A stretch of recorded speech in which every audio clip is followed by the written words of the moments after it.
Apocalipse, capítulo 11. Abriu-se então o santuário de Deus que se acha no céu, e foi vista a arca da aliança no seu santuário, e sobrevieram relâmpagos, trovões, terremoto e grande saraivada. Versículo 19.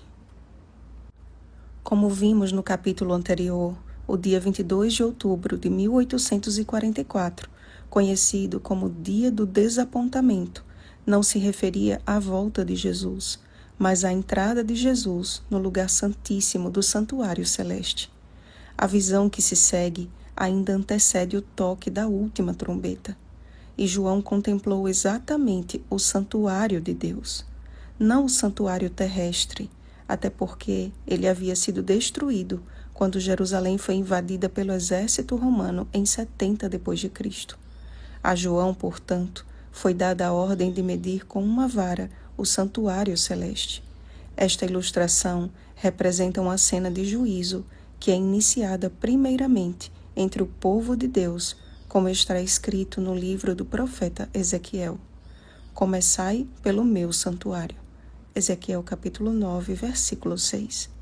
E como reforçou o apóstolo Pedro, porque a ocasião de começar o juízo pela casa de Deus é chegada. 1 Pedro capítulo 4, versículo 17. Cristo iniciou a fase do juízo investigativo pelos de dentro de casa e a encerrará pelos de fora, ou seja, aqueles que rejeitaram a mensagem do Evangelho. Surge então mais um período profético de 42 meses. A Cidade Santa representa a Igreja de Deus sendo alvo da ira de Satanás. Apocalipse capítulo 12, versículo 17. Na verdade, este período corresponde aos 1260 dias proféticos do versículo seguinte, isto é, 1260 anos. Este foi o período já estudado no livro de Daniel, em que os cristãos foram perseguidos e muitos foram mortos na Idade Média, de 538 a 1798. As duas testemunhas simbolizam o Antigo e o Novo Testamento. Jesus mesmo afirmou que são as Escrituras que dele testemunham. João capítulo 5, versículo 39. Neste período, houve grandes trevas espirituais e o termo vestidas de pano de saco aponta para um tempo em que a Igreja Romana, em seu apogeu papal, faria de tudo para ocultar as verdades da Palavra de Deus. Assim como são consideradas testemunhas de Deus, as Escrituras também receberam duas outras ilustrações, as duas oliveiras e os dois candeeiros, confirmando uma das visões do profeta Zacarias, em Zacarias capítulo 4, versículos 3 ao 7, e o que compôs o salmista. Lâmpada para os meus pés é a tua palavra e luz para os meus caminhos. Salmo 119, versículo 105. Ninguém pode ir de encontro à palavra de Deus e não sofrer as consequências por seus maus atos.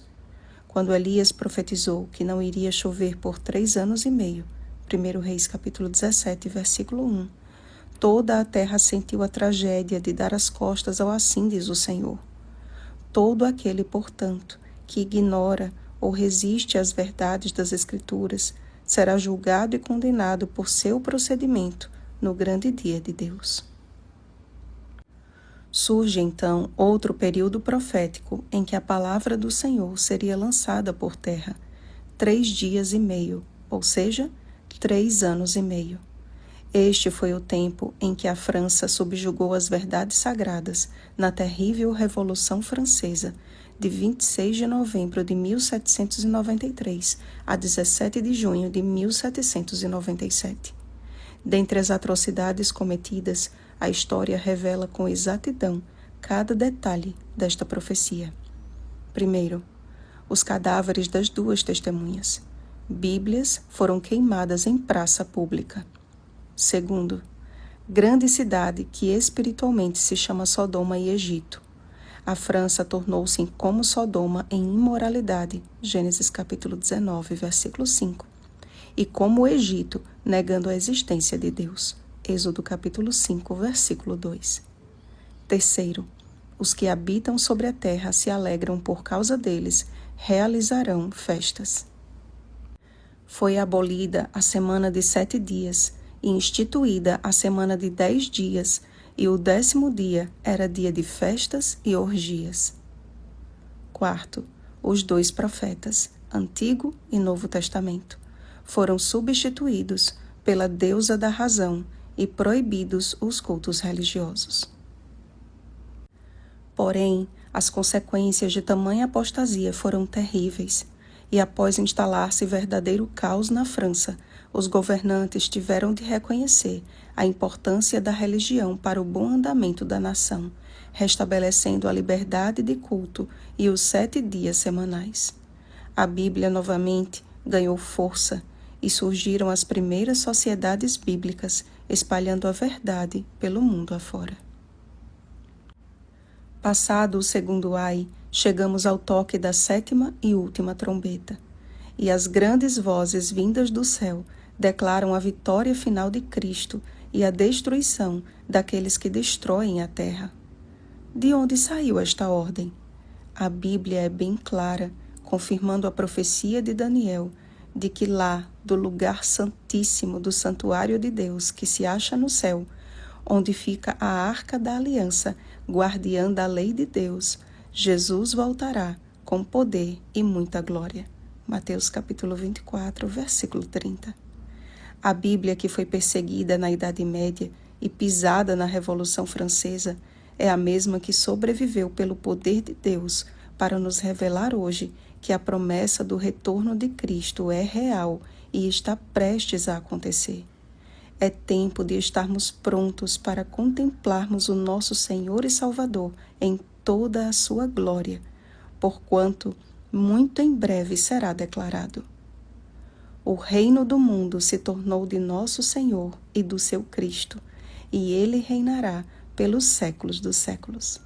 Amém. Oremos, amados. Nosso bom Deus e Pai, nada é mais precioso neste mundo do que o conhecimento da verdade e da salvação em Cristo Jesus. Mas não podemos erguer um muro de orgulho por isso, e sim mantermos os nossos olhos no santíssimo lugar, de onde Jesus derrama sobre nós a sua graça e a sua justiça. Queremos viver para Ti, segundo os Teus propósitos, Senhor. E ainda que venham provações, ajuda-nos a sempre lembrar onde Jesus está e que em breve Ele voltará e nos levará para casa. Em nome de Jesus. Amém. Vigiemos e oremos. Um feliz sábado, exército do Deus Altíssimo. Oremos pelo batismo do Espírito Santo. Oremos uns pelos outros. Rosana Garcia Barros.